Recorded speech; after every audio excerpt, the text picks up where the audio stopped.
नमस्कार दोस्तों, मेरा नाम विक्रम कुमार वर्मा है और आप लोगों का स्वागत है अपने यूट्यूब चैनल हिंदी साहित्य वाला में। दोस्तों, आज हम लोग की तीसरी क्लास है। आज की क्लास दोस्तों DRF के सेकेंड यूनिट में हम लोग को जो पढ़ना है हिंदी साहित्य का इतिहास, उसमें दोस्तों हिंदी साहित्य का इतिहास और हिंदी साहित्य की विविधता दो पार्ट में बांट कर दिया है यूनिट सेकेंड। तो उसमें से दोस्तों हम लोग आज यूनिट 2 में जो पहला पॉइंट है हिंदी साहित्य का इतिहास, उससे संबंधित क्वेश्चन देखेंगे। उसमें दोस्तों आज हम लोग केवल बात हिंदी साहित्य पर करेंगे, साहित्य के इतिहास पे, और उससे रिलेटेड लगभग 50 से 60 क्वेश्चन कंप्लीट करेंगे। उसके बाद दोस्तों हिंदी के साहित्य के इतिहास में जैसा कि विभाजित किया गया है आदिकाल, भक्तिकाल में निर्गुण सगुण अलग अलग, और फिर रीतिकाल, फिर रीतिबद्ध में रीतिमुक्त, रीतिसिद्ध और रीतिकाव्य, और इसके अलावा जो फिर आधुनिक काल है। तो दोस्तों सब काल को विभाजित कर करके जैसे जिस क्रम वाइज किया गया है वैसे ऐसे हम लोग भी क्वेश्चन सॉल्व करेंगे। जैसे आज केवल हिंदी साहित्य के इतिहास के बारे में बात करेंगे, अगली क्लास में आदिकाल से संबंधित क्वेश्चन करेंगे। उससे फिर आगे जब जाएंगे हम लोग तो भक्ति काल में निर्गुण से सगुण से, तो इस तरह के क्वेश्चन हम लोग हल करेंगे दोस्तों। तो दोस्तों आज केवल हिंदी साहित्य के इतिहास पर बात करेंगे। तो चलिए दोस्तों हम लोग क्वेश्चन देखते हैं और इसको सॉल्व करते हैं। तो दोस्तों क्वेश्चन नंबर पहला शुरुआत करते हैं। दोस्तों हाँ, एक चीज़ और है दोस्तों, आज के जो आंसर क्वेश्चन में हम लोग को विकल्प में जो हम लोग को टिक करना था, तो दोस्तों चूँकि मैं पहले से ही इस सेट में जो सॉल्व पेपर है इसमें पहले से ही विकल्प को हम हाईलाइट कर दिए हैं। तो दोस्तों आज हम लोग बस केवल पढ़ेंगे और आंसर जो है तो उस पर टिक कर देंगे, क्योंकि आज हाईलाइट नहीं करेंगे क्योंकि पहले से किया जा चुका है। तो ठीक है दोस्तों, शुरू करते हैं। क्वेश्चन नंबर पहला,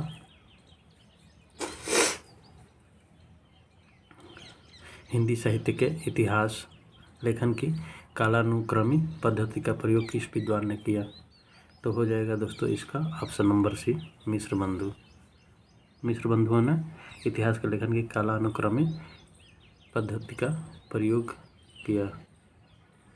मिश्र बंधुओं में 3 नाम आते हैं दोस्तों, और ये आप लोगों के लिए वर्क है कि आप लोग तीनों जो मिश्र बंधु में जो लेखक थे उनका नाम मैसेज में ज़रूर लिखिएगा, नहीं तो फिर हम अगली कक्षा में आप लोग को बताएंगे। अगला क्वेश्चन है दोस्तों क्वेश्चन नंबर 2, हिंदी साहित्य के इतिहास लेखन की परंपरा का सूत्रपात किसके द्वारा माना जाता है? तो इसके गारसा दत्तासी है दोस्तों, इसके विकल्प हो जाएंगे, विकल्प नंबर 1 गारसा दत्तासी। अगला क्वेश्चन देखेंगे, हिंदी साहित्य के इतिहास की नींव का पत्थर किस ग्रंथ को माना गया है? तो इसमें हो जाएगा दोस्तों जो सबसे पहले लिखी गई थी, the modern vernacular literature of Hindustan, जिसे इतिहास की नींव का हिंदी साहित्य के इतिहास की नींव का पत्थर ग्रंथ माना गया है। अगला देखेंगे क्वेश्चन, निम्नलिखित में से किस लेखक ने हिंदी साहित्य के इतिहास लेखन में सबसे पहले काल क्रमानुसार वर्गीकरण, प्रवृत्ति, निरूपण और मूल्यांकन किया? तो दोस्तों इसमें हो जाएंगे डॉक्टर ग्रियर्सन ने ही पहले कालानुक्रम, वर्गीकरण और फिर प्रवृत्ति, निरूपण और मूल्यांकन किया है। अगला क्वेश्चन देखेंगे दोस्तों, हिंदी साहित्य के इतिहास का प्रस्थान बिंदु किस ग्रंथ को कहा गया है? तो दोस्तों हिंदी साहित्य का इतिहास जो रामचंद्र शुक्ल जी वाला है, और दोस्तों सबसे मान्य भी है, आप लोग जानते ही हैं कि शुक्ल जी को पढ़े बिना कुछ होने वाला है नहीं। तो दोस्तों इनकी बुक को, हिंदी साहित्य के इतिहास को प्रस्थान बिंदु माना जाता है, प्रस्थान बिंदु ग्रंथ कहा गया है। अगला क्वेश्चन देखेंगे हम लोग,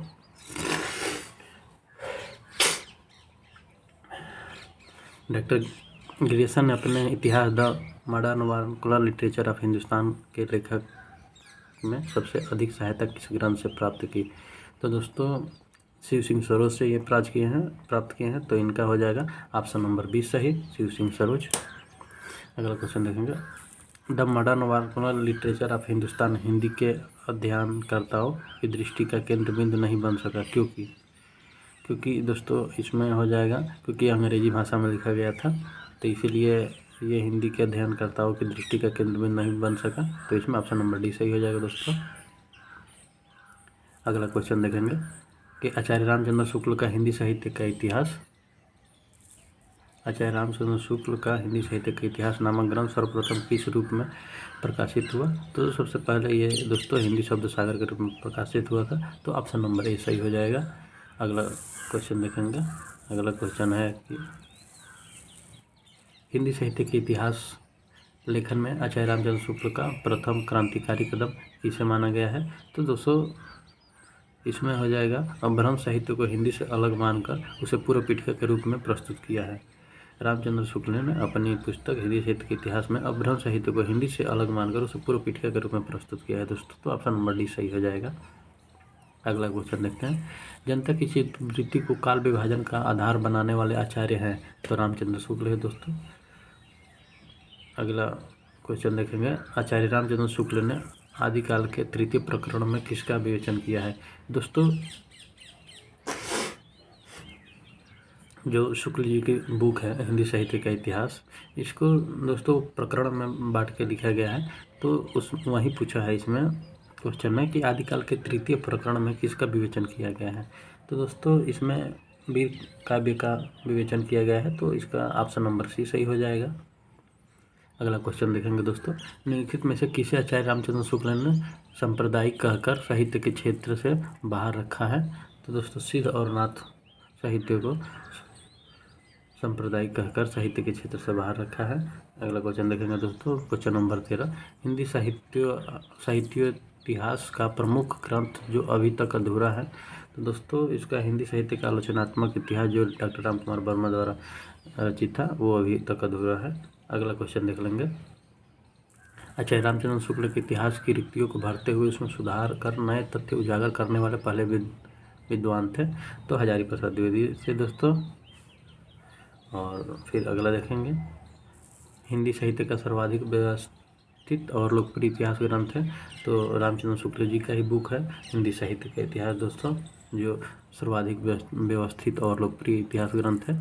अगला क्वेश्चन देख लेंगे, पंडित हजारी प्रसाद द्विवेदी ने भक्ति साहित्य में वास्तविक हिंदी साहित्य का आरंभ माना है, क्योंकि दोस्तों अपभ्रंशाभास हिंदी भक्ति काल तक आते आते काव्य भाषा के रूप में स्थापित हो जाती है और हिंदी का स्वरूप स्पष्ट हो जाता है। तो दोस्तों इस तरह इसका ऑप्शन नंबर डी सही होगा।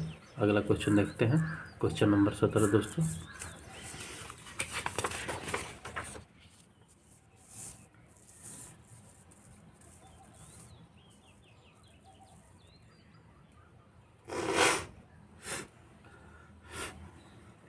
क्वेश्चन नंबर 17 में दोस्तों है, कवियों की तुलना में काव्यगत विशेषताओं को प्रमुखता देने वाले पहले इतिहास का नाम है? तो इसमें हो जाएगा दोस्तों हिंदी साहित्य का इतिहास।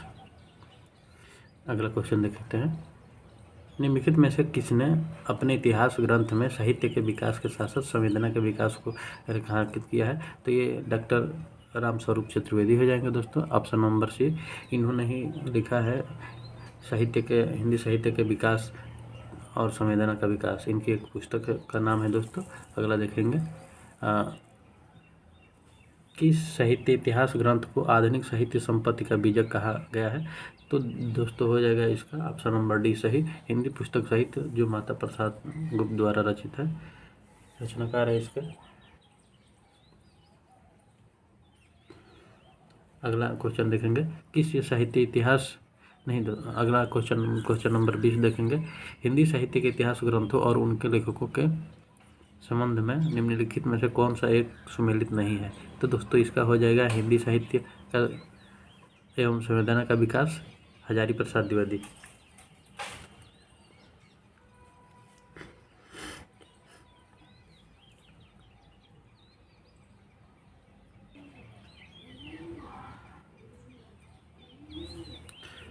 हाँ दोस्तों, इसका ऑप्शन नंबर डी सही हो जाएगा। हिंदी साहित्य एवं संवेदना का विकास हजारी प्रसाद द्विवेदी है, जो ये सम्मिलित नहीं है। क्योंकि अभी हम लोग इससे पहले जब क्वेश्चन देखे थे दोस्तों, उसमें रामस्वरूप चतुर्वेदी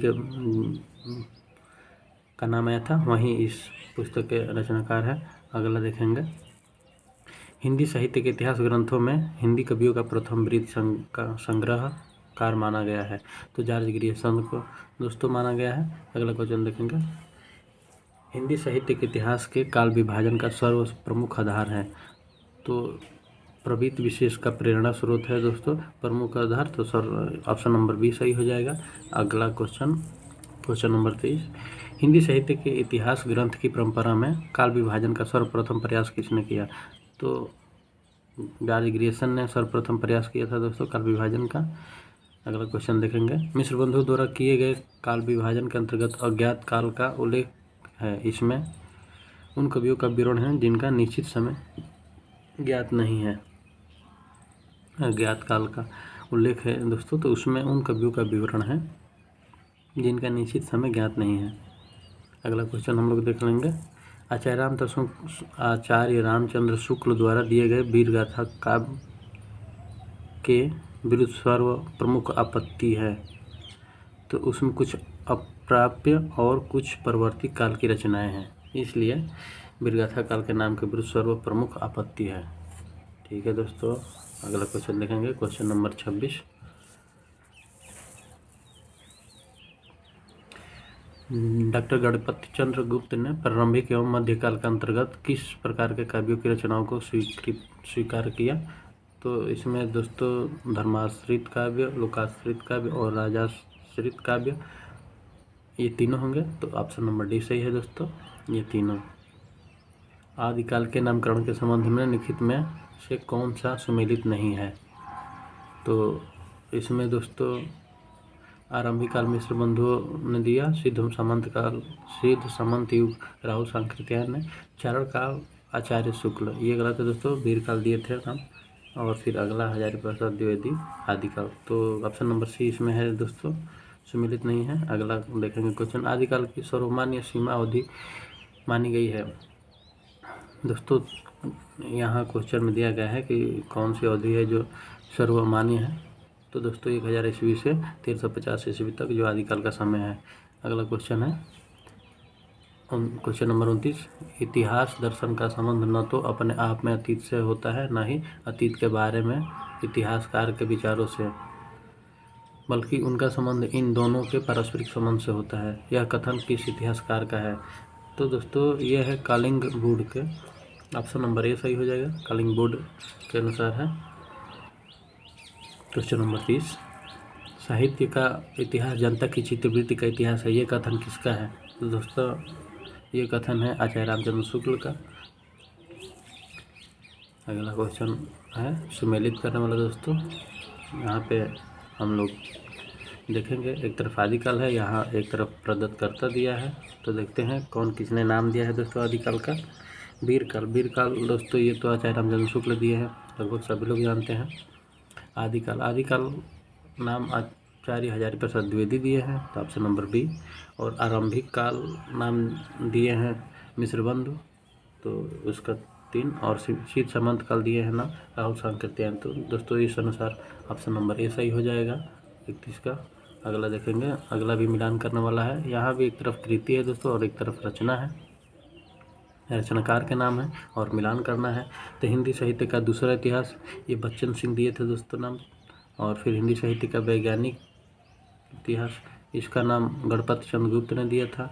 हिंदी साहित्य का आलोचनात्मक इतिहास, ये रामकुमार वर्मा ने, और हिंदी साहित्य और संवेदना का रामस्वरूप चतुर्वेदी, तो ऑप्शन नंबर विकल्प ए सही हो जाएगा दोस्तों। क्वेश्चन नंबर अब 35 देखेंगे,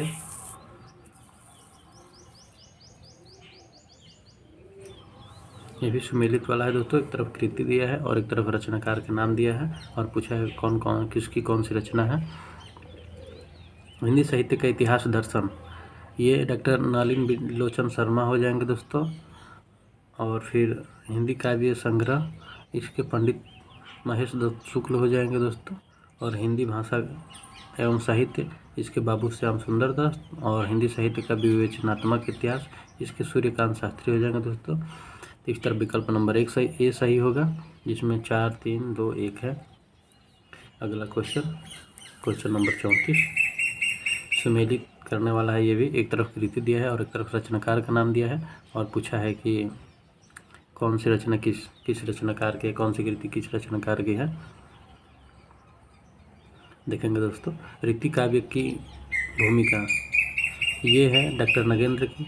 हिंदी साहित्य का अतीत ये है डॉक्टर विश्वनाथ प्रसाद की। उत्तरी भारत की संत परंपरा ये है परशुराम चतुर्वेदी की।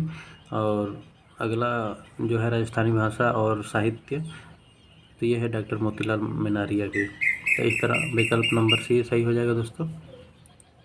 अगला क्वेश्चन है, हिंदी साहित्य लेखन कार्य में संबंध लेखकों को सही अनुक्रम में लगाए। तो दोस्तों यहाँ हम पहले से ही लगा चुके हैं। पहले गारसा दत्तासी, शिव सिंह सेंगर और जॉर्ज ग्रेसन और फिर मिश्र बंधु सही अनुक्रम में है दोस्तों। तो ऑप्शन नंबर 20 का सही हो जाएगा। अगला क्वेश्चन देखेंगे,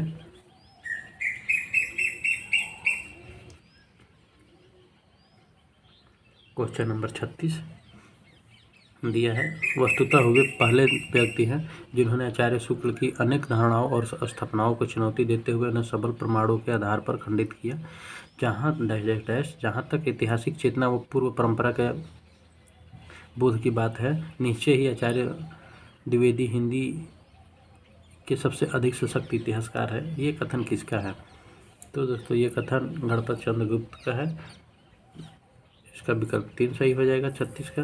अगला क्वेश्चन देखेंगे, क्वेश्चन नंबर 37 कि विगत 30-35 वर्षों में हिंदी साहित्य के क्षेत्र में पर्याप्त अनुसंधान कार्य हुआ है, जिनसे बहुत सी ऐसी नई सामग्री, नए तथ्य और नए निष्कर्ष प्रकाश में आए हैं जो आचार्य शुक्ल के वर्गीकरण, विश्लेषण आदि सर्वथा प्रतिकूल पड़ते हैं। यह कथन किसका है? तो दोस्तों यह कथन गणपत चंद्रगुप्त का है। इसमें ऑप्शन नंबर ए हो जाएगा। अगला क्वेश्चन दोस्तों, क्वेश्चन नंबर 38 ये भी है मिलान वाला दोस्तों। इसमें एक तरफ कृति और एक तरफ रचनाकार का नाम है। शिव सिंह सरोज रचना कृति का रचनाकार है शिव सिंह सेंगर दोस्तों। फिर मिश्र बंधु विनोद के इसके मिश्र बंधु है। और फिर हिंदी साहित्य का इतिहास आचार्य रामचंद्र शुक्ल। और फिर हिंदी साहित्य का इतिहास डॉक्टर नगेंद्र व हरदयाल। एक मोटी ग्रंथ है दोस्तों। इसको भी इसका ऑप्शन विकल्प ए सही हो जाएगा। अगला क्वेश्चन देखेंगे जो सुमेलित करने वाला है। इसमें भी एक तरफ कृति और एक तरफ रचनाकार के नाम है और इसको सुमेलित करना है।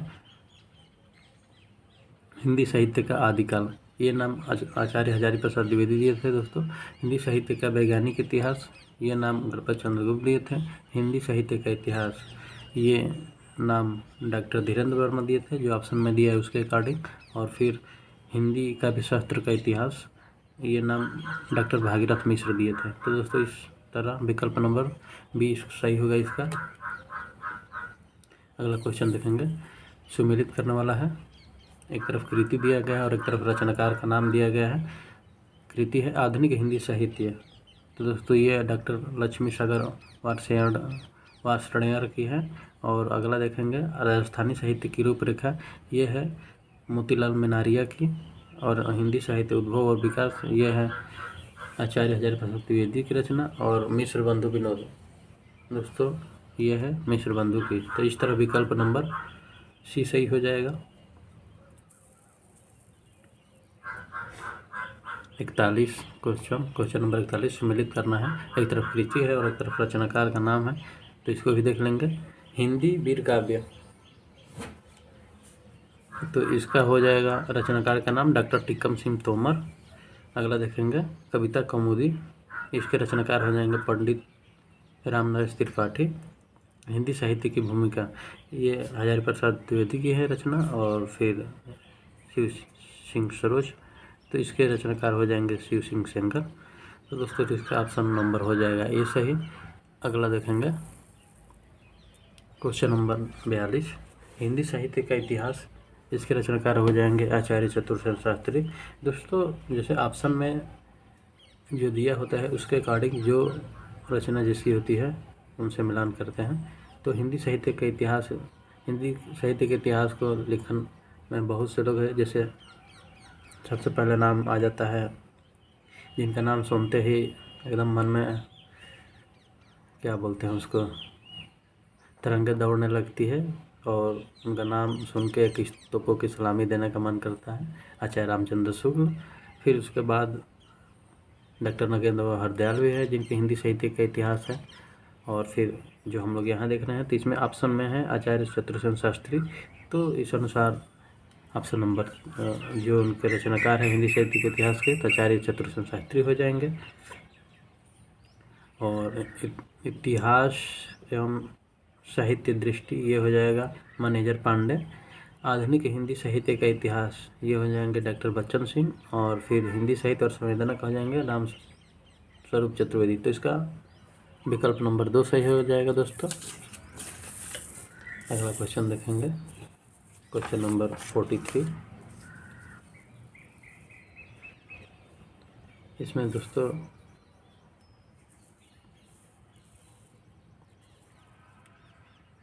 ये भी सम्मिलित करने वाला है। तो एक तरफ कृति दी है और एक तरफ रचनाकार का नाम दिया है, इसे हम लोग को सम्मिलित करना है। कृति में देखते हैं हिंदी वीर काव्य, ये रचना है दोस्तों डॉक्टर टिक्कम सिंह की। और चैतन्य संप्रदाय और उसका साहित्य, ये रचना है प्रभुदयाल मित्तल की। और फिर खड़ी बोली हिंदी साहित्य का इतिहास, ये रचना है ब्रजनाथ दास की। और आधुनिक हिंदी साहित्य का इतिहास, ये रचनाकार है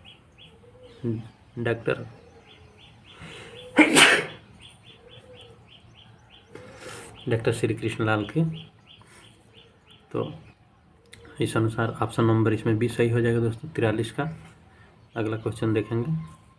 अगला क्वेश्चन है तर्क और स्थापना वाला दोस्तों। स्थापना एवं तर्क को ध्यान में पढ़कर सही उत्तर का चयन करना है दोस्तों। यहाँ कूट दिया है, ए पहला दिया है ए और आर दोनों सही, बी नंबर दिया है ए सही है आर गलत है, और तीसरा ऑप्शन नंबर सी दिया है कि ए गलत है आर सही है, और फिर ए और आर दोनों गलत है। तो दोस्तों देखेंगे क्वेश्चन नंबर 44। स्थापना है मिश्र बंधुओं के काल विभाजन में त्रुटियां हैं स्थापना, और इसका दे रहा है तर्क कि उन्होंने कालखंडों के नामकरण में एक जैसी पद्धतियां अपनाई। तो दोस्तों ये दोनों नाम सही है, सॉरी दोस्तों ये दोनों विकल्प सही है, स्थापना भी है और इसका तर्क जो दिया गया है आर वो भी सही है। तो इस अकॉर्डिंग ऑप्शन नंबर ए सही हो जाएगा। Question number 45। स्थापना में वर्णानुक्रम पद्धति को वर्णमाला पद्धति भी कहते हैं, और इसका तर्क इस प्रकार है कि इस पद्धति में विवरण को उनके नामों के वर्णानुक्रम अनुसार लिखा जाता है। तो दोस्तों वर्णानुक्रम पद्धति को वर्णमाला पद्धति भी कहते हैं, ये ऑप्शन भी सही है। और तर्क जो इसका दिया गया है कि इस पद्धति में विवरण को उनके नामों के वर्णानुक्रम अनुसार लिखा जाता है, तो ये भी ऑप्शन सही है। तो इस प्रकार ऑप्शन नंबर ए सही हो जाएगा, इसका ए और आर दोनों सही है। देखेंगे क्वेश्चन, कुछ विगत वर्षों के क्वेश्चन देख लिया जाए दोस्तों। इसमें हम लोग देखेंगे क्वेश्चन नंबर पहला 2017 का है ये। इसमें दोस्तों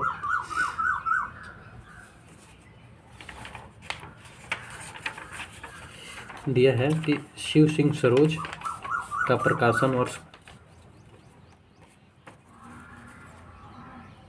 कब हुआ।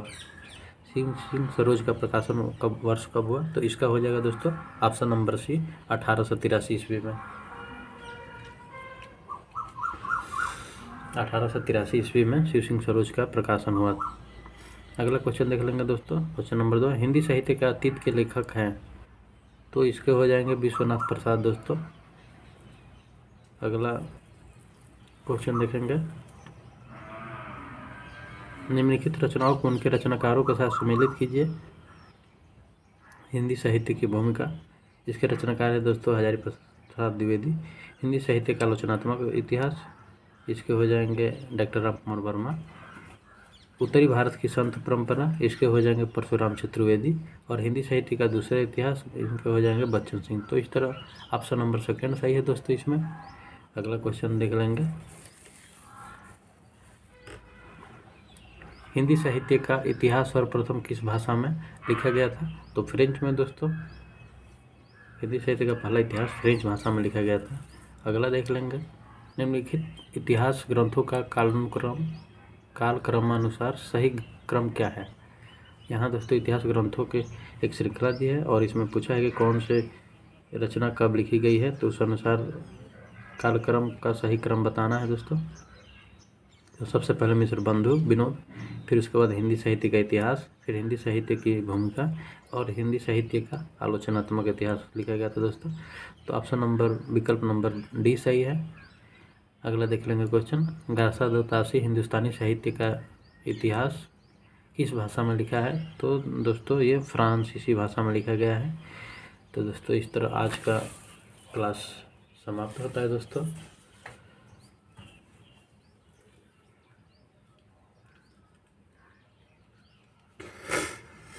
दोस्तों हम लोग अगली क्लास में आदिकाल पे चर्चा करेंगे।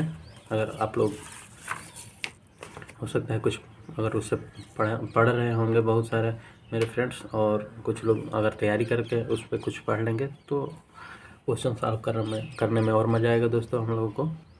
उसमें लगभग हम लोग दोस्तों हिंदी साहित्य के इतिहास में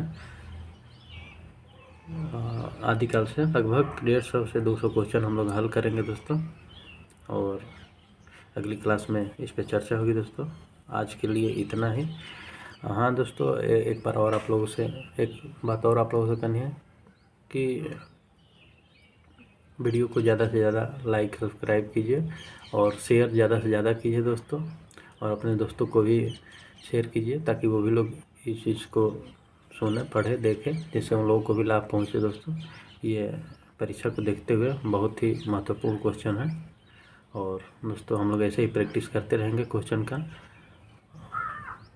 एग्ज़ाम आते आते लगभग 2000 क्वेश्चन का जो टारगेट पहले वीडियो में बताया गया था दोस्तों, तो वो हम लोग को कंप्लीट कर लेना है। और दोस्तों ऐसे ही आप लोगों का साथ चाहिए। ठीक है दोस्तों, नमस्कार, धन्यवाद दोस्तों, बहुत बहुत धन्यवाद वीडियो देखने के लिए।